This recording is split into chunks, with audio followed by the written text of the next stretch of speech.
Good to be back with you. Last week we were gone, and my good friend Oliver preached, and I would call him my acquaintance, but I've heard from so many people that he did an incredible job, so I'm upgrading him. Good friend, closest friend possibly, Oliver. No, he really is a good friend of mine. And so he preached last Sunday, and we, for spring break, went to Oklahoma, which is not the usual place that people go to on spring break. Usually you hear about Hawaii or Mexico or something. We went to Oklahoma. My mom lives there with her husband. It was good. It was a good week. The first night that we were there, Carolyn and I actually went to the Toronto Raptors Oklahoma City Thunder basketball game. And I was wearing my red Raptors jersey, and I'm fairly certain I was the only Raptors fan in that arena of 18,000 people. And it was a very good game. It was very exciting. The Raptors won in overtime, and I was cheering, I was clapping, and Carolyn just felt really anxious, I think, the whole time. She kept like, stop cheering so loud. Stop clapping so much. They have guns here, is what Carolyn said. To be fair, though, they have a big sign outside the doors of the arena saying no firearms allowed inside, which the fact that you need a sign like that probably tells you something, but in any case, that was good. And then we were at my mom's place, and she lives on a big yard, and they've got like 60 chickens, 50 baby ones, and then 10 adult ones, who are some of the least intelligent creatures I think God made. But that was fun, and the kids did all kinds of chicken chores and driving around on electric vehicles.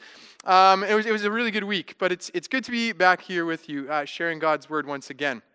And I think, by the way, it's important that I tell you some of those kinds of things, because if I'm up here preaching and speaking to you, I think you probably want to know who this guy is. You want to know something of my life.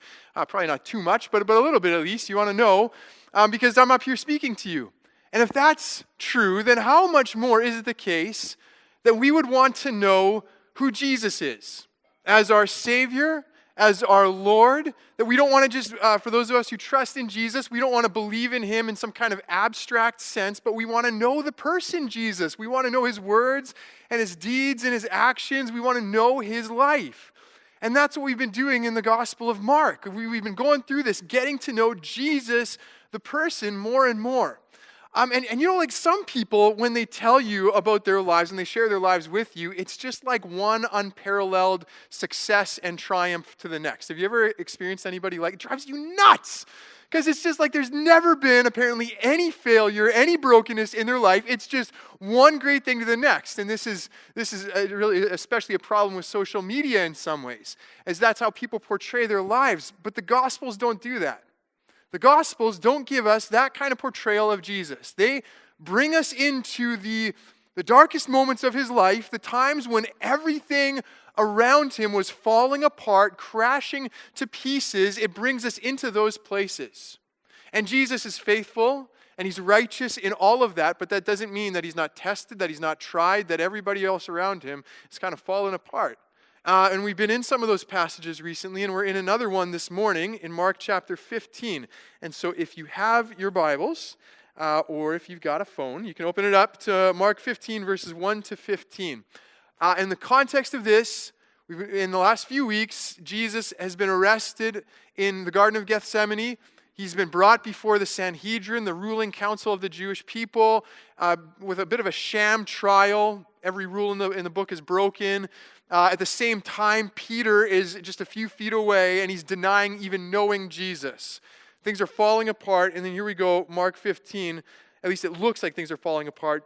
The Lord is redeeming all of it in the midst of it. Mark 15. Very early in the morning, the chief priests, with the elders, the teachers of the law, and the whole Sanhedrin made their plans. So they bound Jesus, led Him away, and handed Him over to Pilate. "Are you the king of the Jews?" asked Pilate. "You've said so," Jesus replied. And the chief priests accused Him of many things. So again, Pilate asked Him, "Aren't you going to answer? See how many things they're accusing you of." But Jesus still made no reply, and Pilate was amazed. Now it was the custom at the festival to release a prisoner whom the people requested. A man called Barabbas was in prison with the insurrectionists who had committed murder in the uprising. The crowd came up, and they asked Pilate to do for them what he usually did. "Do you want me to release to you the king of the Jews?" asked Pilate, knowing it was out of self-interest that the chief priests had handed Jesus over to him. But the chief priests stirred up the crowd to have Pilate release Barabbas instead. "What shall I do then with the one you call the king of the Jews?" Pilate asked them. "Crucify him," they shouted. "Why? What crime has he committed?" asked Pilate. But they shouted all the louder, "Crucify him!" And wanting to satisfy the crowd, Pilate released Barabbas to them, and he had Jesus flogged and handed him over to be crucified. I want to do a couple things this morning. I want to look at the sins that got Jesus killed, and then I want to look at the guy that Jesus got killed for.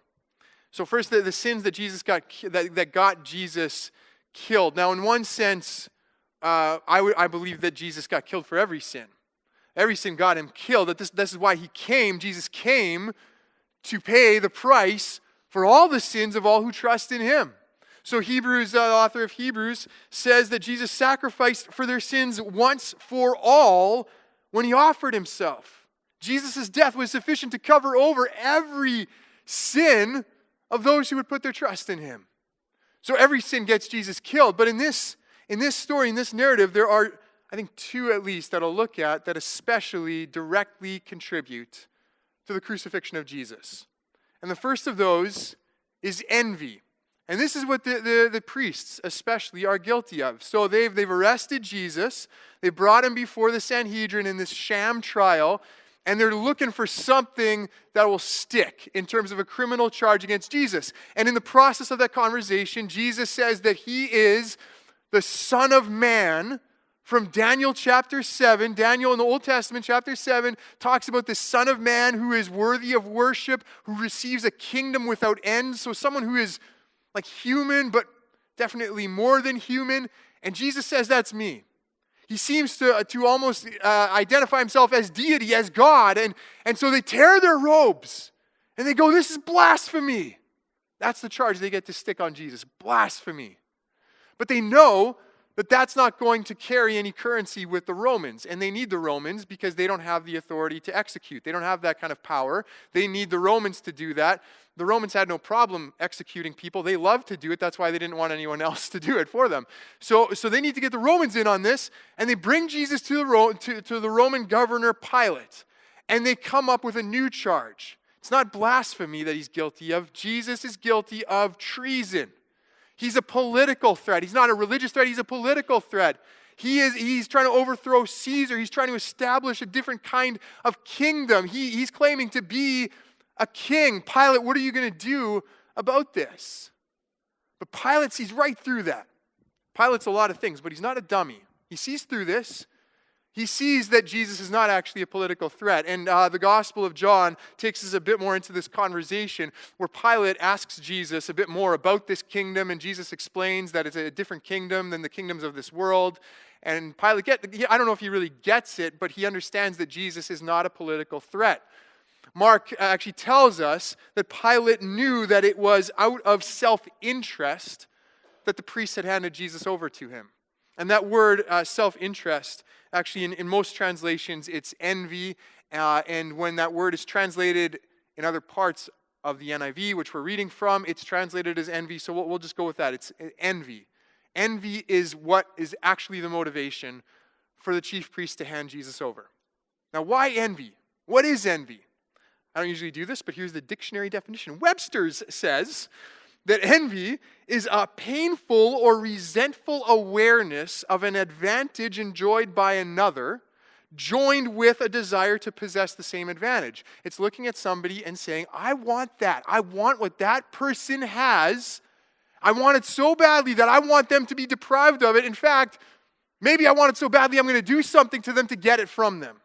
But in any case, this person has something that I really want. And apparently the chief priests look at Jesus and they see that Jesus has something that they really want. What is that? Well, it could be a couple of things. There might be a number of things. But perhaps they look at Jesus and they see how he teaches with authority. And he works with authority. He acts with authority. That somehow Jesus has this kind of authority in his life, in his words, in his actions that they don't have, and they want it. Maybe it's admiration and respect of the people. They see that the people don't just listen to Jesus because they have to, but because they want to, that they want to be around him. And so they're envious of that. They want that. They want that kind of admiration and respect. Whatever it is, they want what Jesus has so badly that they'll kill him to get him out of the way so they can have it. How big is this sin of envy? We sometimes rank sins, right? We try to figure out which is the biggest, baddest one. Which are the ones at the top of the list, the fundamental ones, and which are like the itty bitty sins that we can all kind of get away with. We kind of do that, and I don't. That's not what I'm going to try to do here. But envy is I think actually pretty It's a pretty fundamental sin. It's pretty big. Think about the Adam and Eve story in the Garden of Eden, and the serpent comes along, and the serpent wants to tempt and test Adam and Eve, get them to eat this fruit. What buttons does the serpent press? Well, the serpent tells them that the only reason God doesn't want them to eat from the fruit of that tree is because God doesn't want them to have what he has, this knowledge of good and evil. And then when they actually, the serpent keeps on going, he goes, you can have this knowledge. You can have what God has if you eat the fruit. Envy is kind of shot through that whole thing and in various other parts of the Bible. And I got to be honest with you, in a moment of raw vulnerability here, this is me. I struggle with envy. I think I've shared some of this before, but I, for a long time, have struggled with a desire to be known. And not known in like an intimate, interpersonal kind of way, but known as in like people know who I am, and I'm sought after, and maybe I write books, and maybe I speak to large crowds, and I'm like this, like Craig Thiessen, and people are like, oh yeah, I know who that is, even though they've never met me, like that kind of thing. And so I was at this conference a month or two ago, and it was like one of these like rah woo kind of conferences, the kind, and it's just this parade of young, cool, funny pastors who have these like big, successful churches, big growing churches, and I look at them and I'm like, I want that. I want to be you. I want to be up on this stage. I should be there. You don't deserve this. I do. Why aren't I the guy up there? And a lot of you are like, well, it's because you're not cool or funny. That's why. Well, that could be. I grant you that. But in any case, there's this envy that I kind of struggle with. Like, I'm not willing to kill them for it. Like, I'm not going to do that. But I do go, I want what you have. Now, in my clearer moments, I desire better things. And the problem really is not with desiring things, of course. The problem is what we desire. And so, I think envy really stems from the desire for self-glory, for self-exaltation. When I want something that kind of just makes my status, my fame bigger, that's where envy plays in. Because if somebody else has it, then I can't have it. Which is why I think the Bible constantly tells us to be content with the things of this world, not to be seeking and desiring more wealth, more luxury, more whatever it is, more status, a bigger station kind of in life. We're told to be content with those things, but we are told to desire more of the Lord, more of his love, more knowledge of him, more of his glory in our lives. Because if we're all about God's glory, then if God is glorified in someone else's life, then we're happy about that because that's all we care about. We're desiring more of God's glory. So if it's happening in other people's lives, then we celebrate that. Whereas if we're all about self-exaltation, I can't celebrate when somebody else has something that I want. God's glory is an entirely different matter. And so shortly after that retreat, that conference, I was on a retreat. I was at something a bit different. I was with a number of other pastors on Galliano Island. I was going for a walk one day, and I was just thinking about some of this stuff and praying to the Lord and saying to the Lord, look, God, I don't care about any of these things nearly as much as I just want to know your love. I just want to be with you. And so you could give me a life of obscurity. You can give me a life where nobody knows who I am. Take me away from preaching. Take me away from pastoral ministry if you want. I don't care. All I want is you. All I want is to be in your love. That's it. And And that's a dangerous prayer to pray in some ways. It's dangerous to pray, God, don't give me all the desires of my heart. But it's more dangerous to be ruled by self-exaltation, by self-glory, which leads to envy. That's more dangerous. And I got a little taste of that this past week because I came home on Tuesday. Wednesday, I come into the office the first day, and I'm made aware that on Facebook, on a community Facebook page, it's fairly influential, 1,000 people or so, our building project is all of a sudden getting a lot of attention, and not necessarily positive attention. And I go on there, and it's like some of the things people are saying about our church and our building project are just like, where did they get this from? And apparently my working hours are going to be 7 a.m. to 10 p.m., and all 225 of us or whatever are going to be there from 7 a.m. to 10 p.m. every day. Just so you're aware, that's what's going to be happening. So plan accordingly. So I read this stuff and I'm like, oh man, like this thing is going off the rails really quick.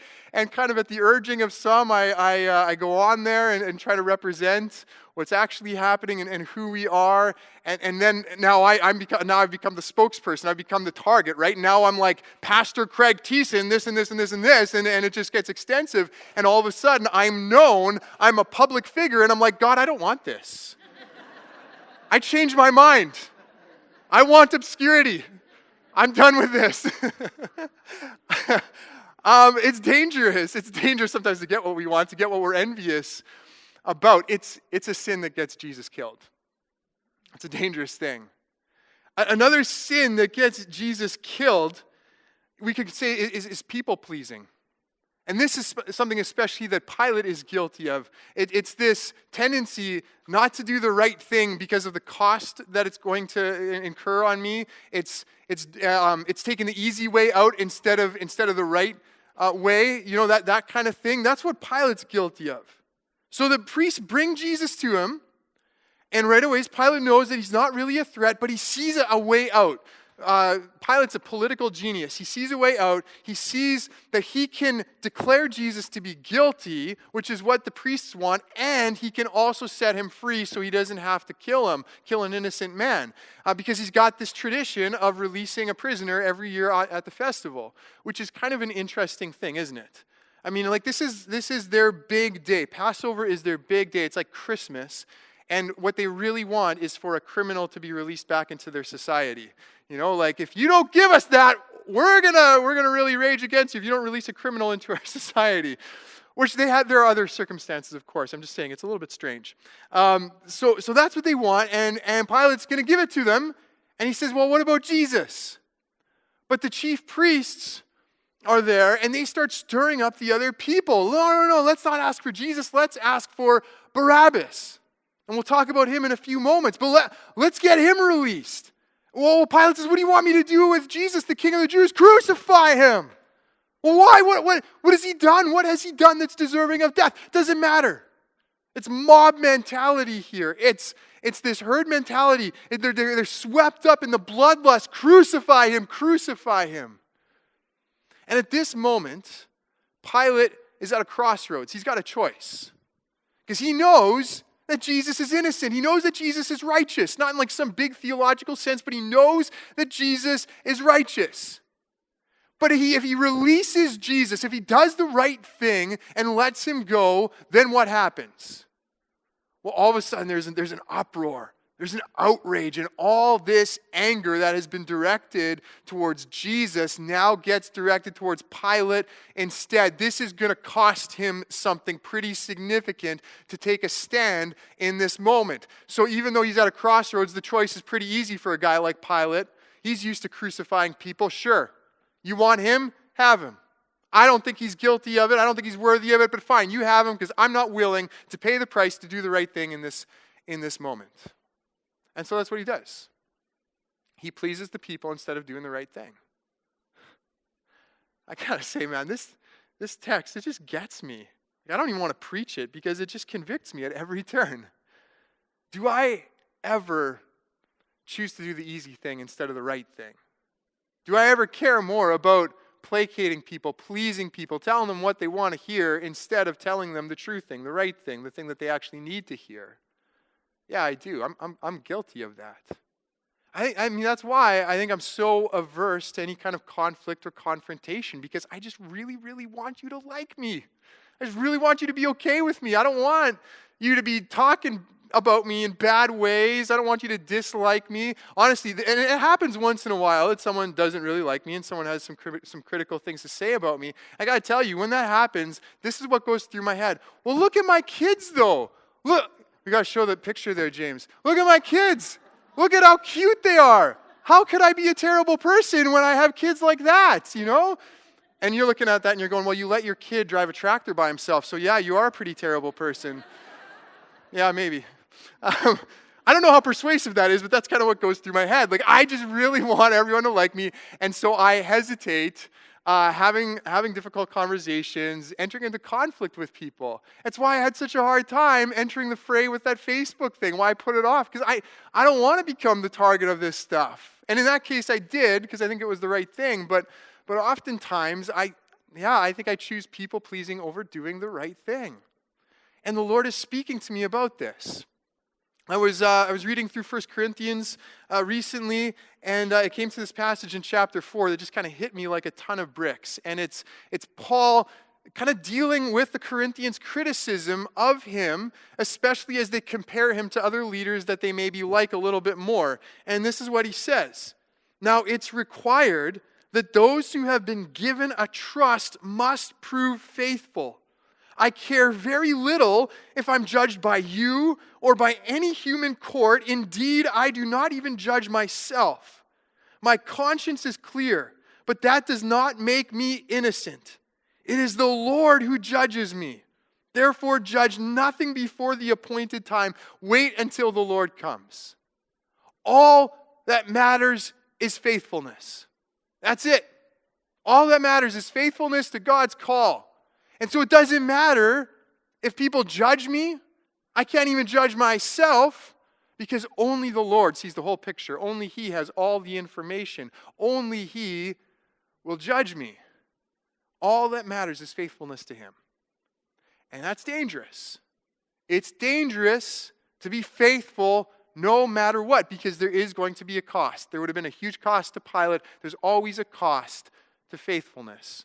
But it is more dangerous to be ruled by the fickle opinions of others. It is more dangerous to be ruled by the tyranny of how other people would judge us. That is far more dangerous. It's the sin that got Jesus killed. And really, when you look at both of these things, the envy and the people-pleasing, you can really boil it all down to self-interest.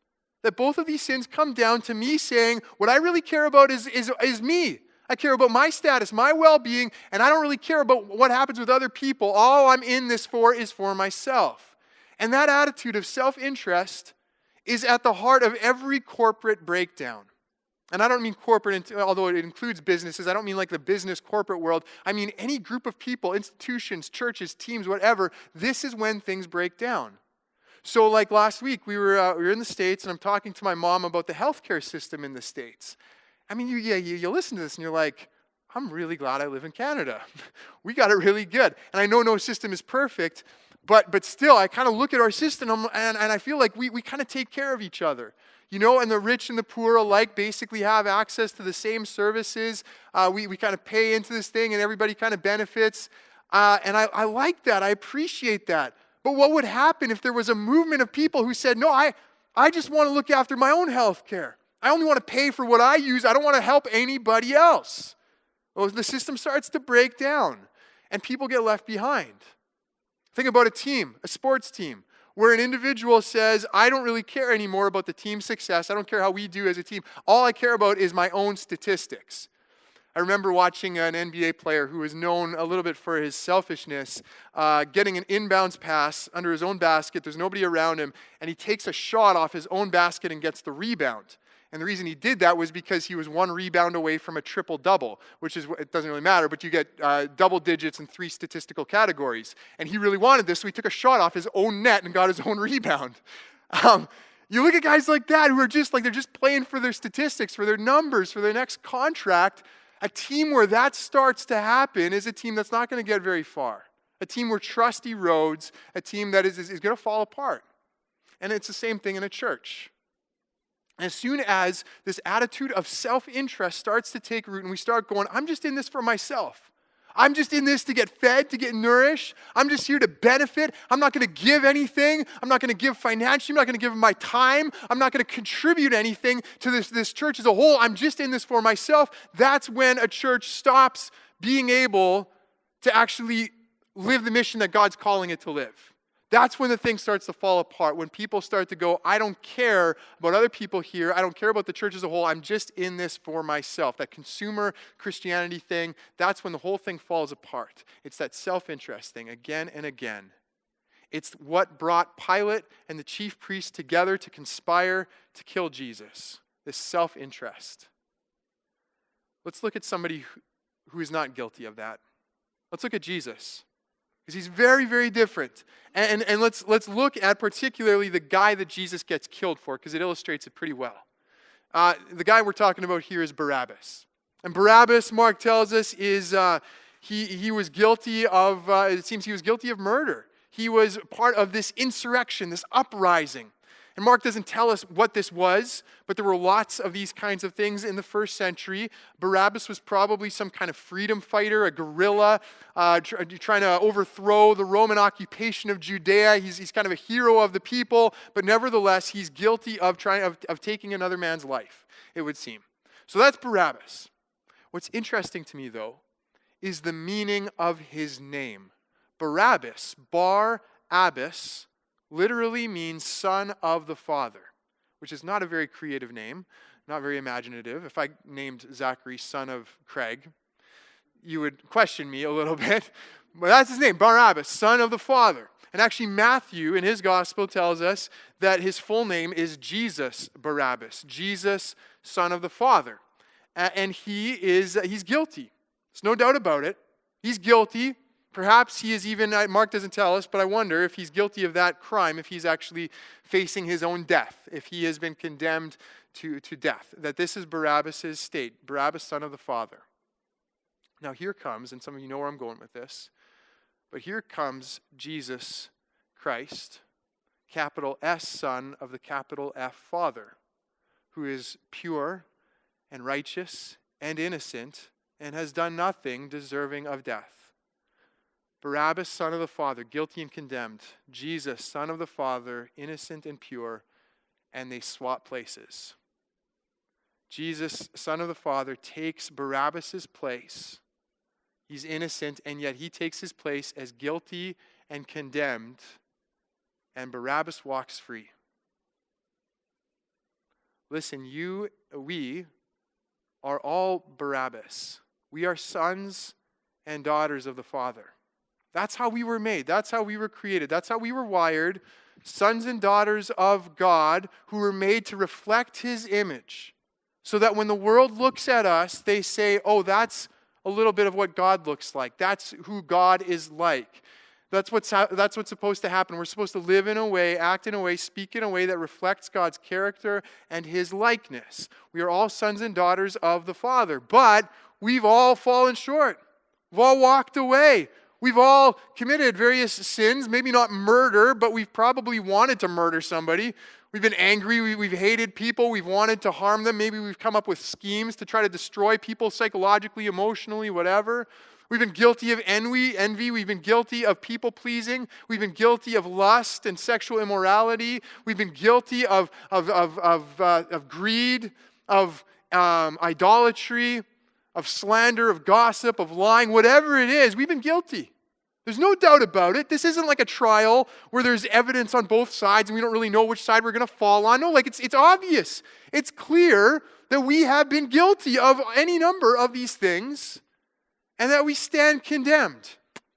We've walked away from our Father. We've committed all these crimes. We stand condemned, like Barabbas. And then here comes Jesus, Son of God, innocent, pure, and holy, and he swaps places with us. He takes our place. He becomes guilty and condemned. He wears our sin upon himself, and we walk free by faith in him, like Barabbas. And they're talking, and he maybe recognizes them as followers of this Jesus who had died instead of him. And he hears them saying to the people of Jerusalem, "You killed Jesus." I wonder if at that moment, if Barabbas was there, if he would have felt that prick of his conscience, and if he would have kind of been like, "Nobody look at me, I had nothing to do with this." You know? If he was standing there and starting to feel a little bit guilty, disciples are saying, "You killed Jesus," but then he kept on listening. What if Barabbas kept on listening and the disciples said, "You killed Jesus, but he rose from the dead"? And all of a sudden, if you're Barabbas, you're going, "Okay, this is good news. This is good news that the one who was killed instead of me actually rose from the dead, that wasn't the end of his story. If that's true, that's really good news." And then you kept on listening, and the disciples said, "You killed Jesus, he rose from the dead, and there is forgiveness in his name." That in him there is healing and redemption and restoration. And if you were Barabbas, listening to that, what if it all clicked? What if it all clicked that you understood that what happened a month and a half earlier was not actually an accident? That it wasn't a coincidence? And that Jesus wasn't some poor sap or sucker, but that this was all part of the plan? And that what Jesus had done for you, for one sin, Jesus had done for all sins of all who put their faith in him. That Jesus had swapped places, not only literally with Barabbas, but swapped places and taken all of Barabbas' sins and all the sins of those around him. And that in Jesus he could be healed and restored and forgiven. What if it all clicked for Barabbas that what happened to him that day meant that his whole life was now different? I mean, I wonder what that would have done to him. I wonder if that would have changed the way that he lived. I wonder if it would have given him peace that he had never had, if he was striving all his life, and then to know that this Jesus had done this for him, if that would have given him a peace. I wonder if all the ways he was trying to earn righteousness, earn favor with God, if all of a sudden he would have understood that everything necessary Jesus had already done. I wonder if he would have been saved listening to the disciples a month and a half later. You know, you could put yourself in the shoes of a lot of different people in this story, right? You could put yourself in the shoes of the chief priests, because you've been there. You felt that envy. You've seen somebody have something that you really want. You can identify with that. You could probably put yourself in the shoes of Pilate, because you've been there too. You've been in a situation where you could do the right thing, but it would have cost a lot, and so instead you did the easier thing. You did the thing that would please people, that wouldn't make them upset at you. You've been there. You can identify with that. But I hope most of all that you can identify with Barabbas, that you can put yourself in his shoes, that you can get a sense, you can just kind of imagine, picture yourself standing there condemned, guilty, knowing that full well, and then in a moment for everything to change. And for Jesus to take your place, to allow you to walk free, to live life once again, and not only to live life, but to become a son of the Father, not just in name, but in identity. That you are a son or a daughter of God because Jesus took your place. And I wonder how that would change the way that you live. If you could put yourself in Barabbas' shoes, if it would change the way you approach envy. You know, that you wouldn't need to be looking for your self-exaltation or self-glory, because all you would want is the glory of Jesus. All you would want is for his presence in your life because of what he had done for you. I wonder if it would change the way that you approach this whole thing about people-pleasing. If you would realize that you actually don't need to please anybody else. You don't need to be judged favorably by anybody else, because the only judgment that matters is God's, and God has already judged you as righteous because of Jesus, because he took your place. You are now judged as innocent and righteous and a son or a daughter of the Father. That's what the Lord is doing in my life. And I pray and I encourage you to put yourself in the shoes of Barabbas this morning. Understand that Jesus overcame self-interest so that you could be freed of the tyranny of it. Put your faith in him this morning.